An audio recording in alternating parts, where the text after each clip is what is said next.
Welcome back to the Deep Dive. Today we're really diving into a tough topic, one that needs clarity. Stage 4 pancreatic cancer. If you or someone you care about is facing this, well, our goal here is to cut through the noise. We want to highlight the critical info, things often missed about symptoms, how treatment goals change, and crucially, the need for awareness. That's exactly right. We've gone through the sources you sent, trying to get beyond just the clinical terms. We want to look at what it means, because the stage 4 diagnosis, it really shifts the whole approach. We want to equip you with a solid understanding of that shift, from those first very subtle signs to the treatments available, which become much more focused on extending life and maintaining quality. And the thing that immediately struck me reading the material is just how challenging this specific stage is. It's the most advanced form, but the early warnings.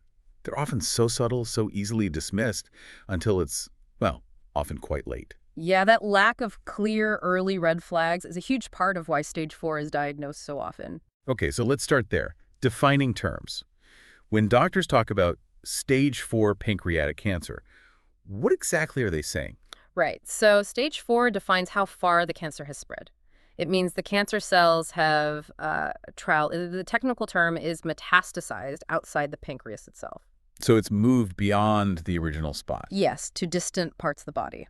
The sources we looked at mention common sites like the liver, sometimes the lungs, or even the lining of the abdomen, the peritoneum. Okay, so it's not just a local issue in the pancreas anymore. Exactly. It's become systemic. And that confirmation that it has spread distantly fundamentally changes the treatment strategy. Which brings up a key point, something I think people wonder about. If you can see the tumor on a scan, why isn't surgery immediately considered, or why is it often ruled out for stage 4? That's a really critical distinction. Once cancer cells have shown they can travel, through the bloodstream or lymph system and set up shop elsewhere, surgeons understand that removing the main tumor in the pancreas probably won't get rid of all the cancer.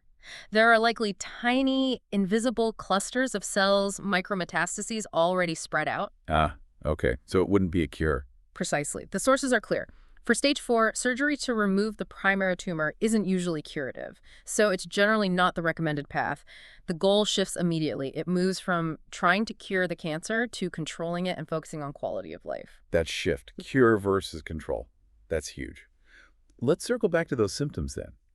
If it's so hard to catch early, what specific signs should make someone think, okay, I need to get this checked out? Especially since, as you said, they mimic other less serious things. Yeah, this is really important for listeners. It's about looking for symptoms that persist. And often, it's a combination of things, not just one isolated issue. We're not talking about a tummy ache after a big meal. Right, things that stick around. Exactly. Things that don't have a simple explanation and just don't go away. So walk us through the main ones the sources flag for these advanced stages. Okay. Well, first, there's often persistent pain. It might start in the abdomen, kind of deep inside, but very characteristically, it can radiate straight through to the back. Why the back? Because the pancreas sits quite deep in the body, near the spine, and a growing tumor can press on nerves there. Second, and this is often really alarming for people, is significant weight loss that you can't explain, happening alongside a real loss of appetite. The cancer is basically using up the body's energy. And then there's the one that's visually obvious, the one that usually sends people straight to the doctor. Jaundice. Jaundice. That yellowing of the skin and the whites of the eyes, it's a classic sign, really. It happens if a tumor, specifically in the head of the pancreas, blocks the bile duct, bile backs up, and that causes the yellowing. It often leads to diagnosis, but unfortunately, it usually signals the cancer is already quite advanced. Okay. So pain, weight loss, jaundice. Mm-hmm. What else? The sources mention more general issues, too. Right. Things like persistent fatigue, or really deep tiredness that rest doesn't fix. And general digestive problems, nausea, changes in bowel habits, maybe diarrhea or constipation. These are often the ones brushed off initially. Until they become too severe to ignore. Exactly. And there's one more the sources highlighted that's really key for awareness. New onset diabetes. Diabetes. How is that linked? Well, the pancreas makes insulin, which controls blood sugar.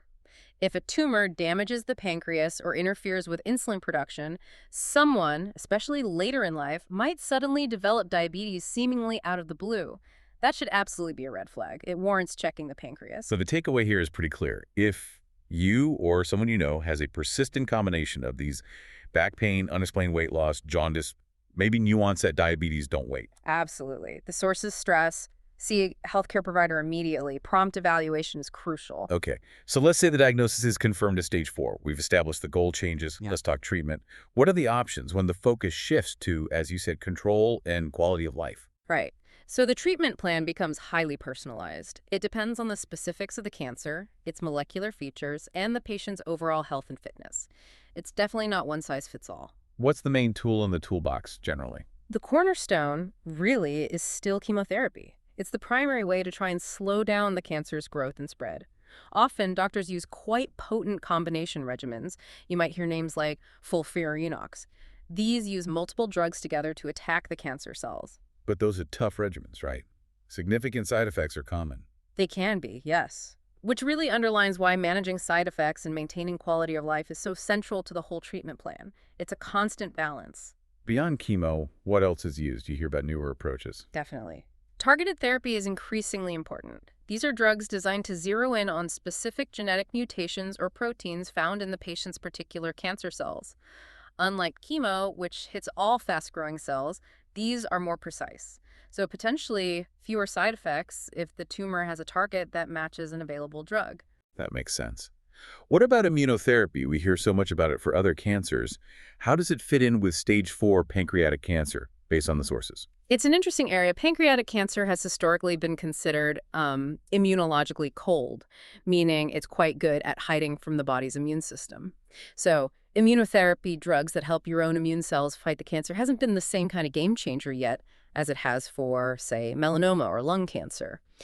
But the sources say it is being used more, especially for a subset of patients whose tumors have specific genetic features, like defects in DNA repair mechanisms. For those patients, it can be a very important option, often found through clinical trials. Clinical trials, Yeah. another avenue. And what about managing the day-to-day difficulties? You mentioned quality of life. Where does palliative care come in?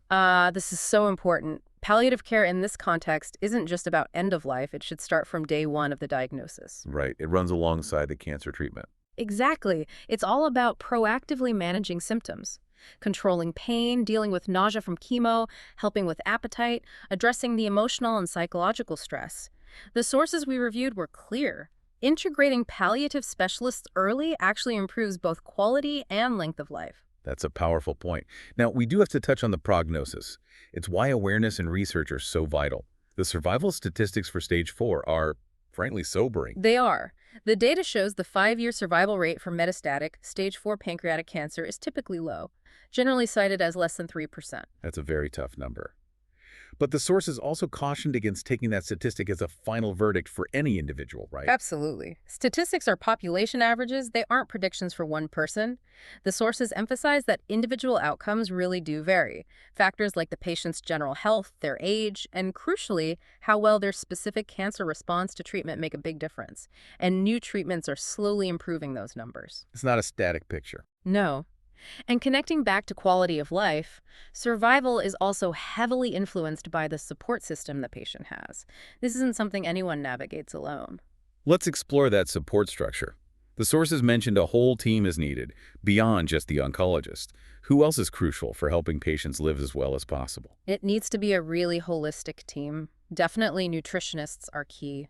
Pancreatic cancer often affects digestion and nutrient absorption, so patients might need special diets or enzyme supplements. Mental health professionals, psychologists, psychiatrists, social workers are absolutely vital for coping with the diagnosis and treatment. And then, of course, there are caregivers, family, friends, and support groups. They provide that essential day-to-day practical and emotional backup. It really takes a village, as they say. The sources also mentioned something about the patient's own role, their internal resources. Yes, empowering the patient. Things like staying fully informed, really understanding their options, actively looking into clinical trials, holding on to hope, and being a strong advocate for their own care.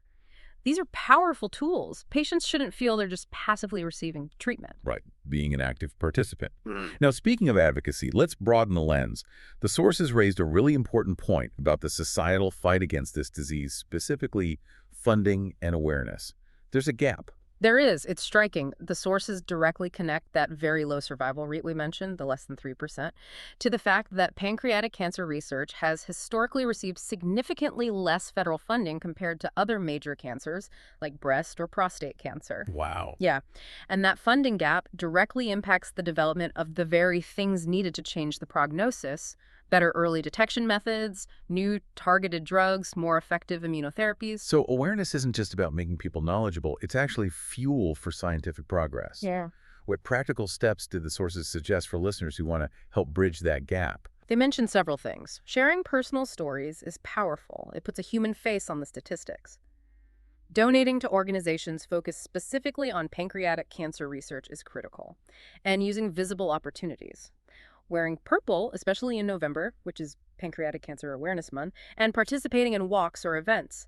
Making the disease visible helps drive attention and ultimately funding.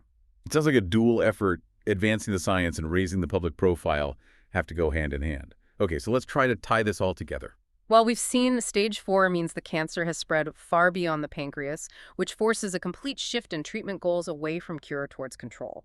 We've highlighted those often vague, easily missed early symptoms: the pain, weight loss, jaundice, fatigue, sometimes diabetes, that make early detection so incredibly difficult. And we've looked at the treatments focused on chemotherapy, targeted therapy, sometimes immunotherapy, always alongside robust palliative care, all aimed at extending life and maximizing quality. So for our final thought today, let's connect the dots between the tough medical reality and that call for advocacy. The sources strongly link the low survival rate to the funding gap. So consider this. Maybe the biggest lever we have right now to improve that less than 3% statistic for future patients isn't just what happens in the lab today, but how effectively people like you, our listeners, can raise awareness, share stories, and push for the research funding that's so desperately needed. That collective effort might be the most direct path to changing the future of this disease.